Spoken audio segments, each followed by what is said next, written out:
Praise the lord. ప్రభు పేరిట video చూస్తున్న మీకు అందరికీ శుభాలు తెలుపుచున్నాను. క్రైస్తవులమైన మనము అబద్ధం ఆడుచూ ఉంటాం. క్రైస్తవులు అనబడే మనము అబద్ధాలు ఆడవద్దు అని బైబిల్ గ్రంథం సెలవిస్తుంది. ప్రియ దేవుని ప్రజలారా, చాలా మంది క్రైస్తవులు పేరుకి క్రైస్తవులు అన్నట్లుగా ఉంటారు, కానీ వారి జీవితంలో సత్యం ఉండదు. క్రైస్తవులు అంటేనే సత్యం, క్రైస్తవులు అంటే నిజం. చాలా మంది క్రైస్తవులు నోరు తెరిస్తే, పెదవులు తెరిస్తే అబద్ధపు మాటలు మాట్లాడుచూ ఉంటారు. దేవుని ప్రజలారా, నీవు క్రైస్తవుడు అయి ఉండి అబద్ధం ఆడుచుంటే ఈ యొక్క మెసేజ్ విను. ప్రియ దేవుని ప్రజలారా, మొదటగా ఈ యొక్క అబద్ధం అనే ఈ యొక్క వడ్డును పరిశుద్ధమైన బైబిల్ గ్రంథంలో ఎవరు అబద్ధికులు, ఎవరు అబద్ధం సంబంధులు అనేటి మనం పరిశుద్ధమైన లేఖనాలు గమనించినట్లయితే సాతాను అబద్ధికుడు, సాతాను సంబంధులు అబద్ధికులు, దేవునికి అబద్ధం ఆడేవారు హేయులంట, అంటే ఆయనకి ఇష్టం లేదు. దేవుని ప్రజలారా, చాలా మంది అబద్ధం ఆడుచుంటారు. ఒకవేళ నీవు క్రైస్తవుడు అని చెప్పుకుంటూ అబద్ధం ఆడినట్లయితే ఈ యొక్క మెసేజ్ విను ఈ రాత్రికాల సమయంలో. పరిశుద్ధమైన బైబిల్ గ్రంథంలోని మొదటి సమూయేలు గ్రంథం 15వ అధ్యాయం 29వ వచనం. మరియు ఇజ్రాయేలులకు ఆధారమైన వాడు నరుడు కాడు, ఆయన అబద్ధమాడడు, పశ్చాత్తాపపడడు. హల్లెలూయా. ఇజ్రాయేలులకు ఆధారమైన వాడు నరుడు కాడంట, ఆయన నరుడు కాడంట. ఇజ్రాయేలులకు ఆధారమైన వాడు అబద్ధం ఆడడు, పశ్చాత్తాపడు. ఎస్, మన దేవుడు అబద్ధం ఆడడు. మొదటిగా ఆయన పశ్చాత్తాపపడాడు. అబద్ధం ఆడితే కదా ఆయన తప్పు చేసిన వాడయి పాపం చేసిన వారే పశ్చాత్తాపం కోరేరు. మన యేసు ప్రభు వారు నీతిమంతుడని బైబిల్ గురించి తెలుస్తుంది. ఆయన పరిశుద్ధుడు, నీతిమంతుడు, కల్మషం లేనివాడు, అబద్ధం లేనివాడు. ఆయన జీవితంలో అబద్ధం లేదు. అందుకే మొదటగా నీవు దేవుని చూసి నేర్చుకోవాలి. దేవుడు మనకు మాదిరిగా ఉన్నాడు ప్రతి విషయంలో. క్రైస్తవులు నేర్చుకోవాల్సిన మాట, దేవుడు అబద్ధికుడు కాడు. మన యేసయ్య నిజము పలుకువాడు, సత్యస్వరూపి, నిత్యుడగు తండ్రి. మీరు దేవుడి నుంచి అబద్ధం ఆడకుండా దేవుడి వల్ల మీరు జీవించాలంటే మీ జీవితంలో అబద్ధం ఉండకూడదు.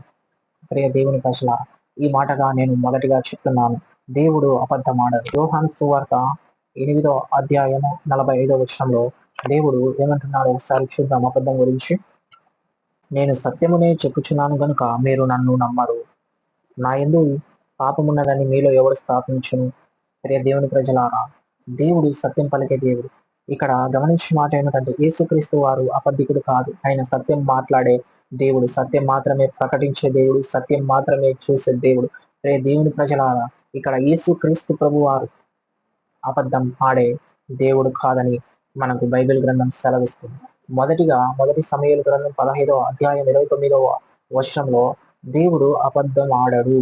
ఇక్కడ మత్తయి సువార్త 8వ అధ్యాయం 45వ వచనంలో యేసుక్రీస్తు సత్యమునే చెప్పుచున్నాను అని మనకి ఇక్కడ బైబిల్ గ్రంథంలో లేఖనాలు మనకు తెలుపుచున్నాయి. ఆయన యేసుక్రీస్తు కూడా ఇక్కడ అబద్ధం ఆడడు, ఆయన సత్యస్వరూపి. గమనించే మాట ఏమిటంటే, క్రైస్తవులకు దేవుడు ఒక మాదిరిగా ఉన్నాడు. ఆ విధంగా మనం జీవించాలి. మన జీవితంలో అబద్ధం ఉంటే తొలగించుకోవాలి. ఇంకా 2 మాటలు పరిశుద్ధమైన దేవుని గురించిన వివరణ నేను చెప్తాను. పరిశుద్ధమైన లేఖనాలలో ఇదే యోహాను రాసిన సువార్త 14వ అధ్యాయం 16వ వచనంలో దేవుని గురించిన చక్కగా ఒక మాట అంటాడు భక్తుడు, ఆయన సత్యస్వరూపి ఆత్మని మీకు అనుగ్రహించును. హల్లెలూయా. ఇక్కడ పరిశుద్ధాత్మ దేవుడు సత్యస్వరూపి. దేవుడు తన పరిశుద్ధాత్మ సత్యస్వరూపిని పోలి ఉన్నది. ఆయన ఆత్మలో సత్యం ఉంది, ఆయన సత్యస్వరూపి. ఆయనకు తన తండ్రి నుంచి సత్యస్వరూపమైన ఆత్మనే ఉంది, అబద్ధమైన ఆత్మ లేదు.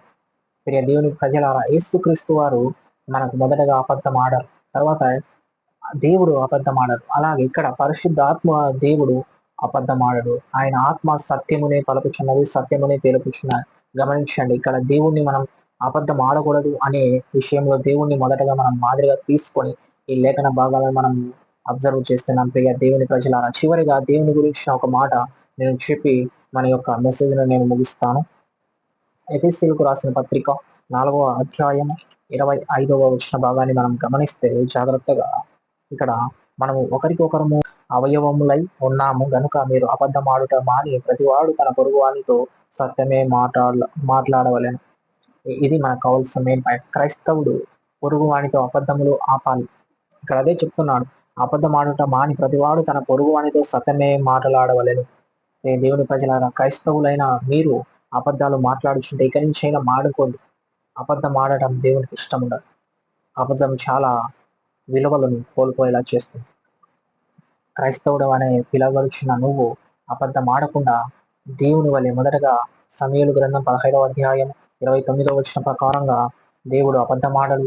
మనం దేవుణ్ణి చూసి నేర్చుకోవాలి. తర్వాత యోహాను సువార్త 8వ అధ్యాయం 45వ వచనంలో యేసుక్రీస్తు వారు అబద్ధమాడరు అని లేఖనాలు తెలుపుచున్నాయి. అలాగే యోహాను రాసిన సువార్త 14వ అధ్యాయం 16వ వచన భాగంలో పరిశుద్ధాత్ముడు సత్యస్వరూపయగు ఆత్మను కలిగి ఉన్నాడు. అంటే పరిశుద్ధాత్ముడు సత్యం మాత్రమే బోధించేవాడు. ఆయన అబద్ధం ఆడలేదని మనకు లేఖనాలు తెలుపుచున్నాయి. చివరగా మనము ఎఫెసీ రాసిన గ్రంథంలో 4వ అధ్యాయం 25వ వచనంలో ప్రతి క్రైస్తవుడు అబద్ధం ఆడకుండా ఎదుటి వాడితో సత్యమే మాట్లాడుకోవాలని ఇక్కడ ఈ లేఖనాలు తెలుపుచున్నాయి. ప్రియ దేవుని ప్రజలారా, ఈ సమయంలో నువ్వు అబద్ధం కలిగి జీవిస్తున్నామేమో, నీ జీవితంలో అబద్ధం ఉందేమో, దానిని తొలగించుకొని యేసు ప్రభులాగానే సత్యమే మాట్లాడాలి, అబద్ధం ఆడకుండా నిజమే పలకాలని నేను కోరుకుంటూ, ఈ మెసేజ్ ద్వారా మీరు అబద్ధమును విడిచిపెట్టి సత్యమును గ్రహించి సత్యంలో జీవించాలని ఆశపడుతూ, ఈ షార్ట్ మెసేజ్ మీ జీవితాలను బలవంతంగా క్రీస్తు అనే సత్యంలో నడిపించాలని ఆశపడుతున్నాను. Thank you. God bless you.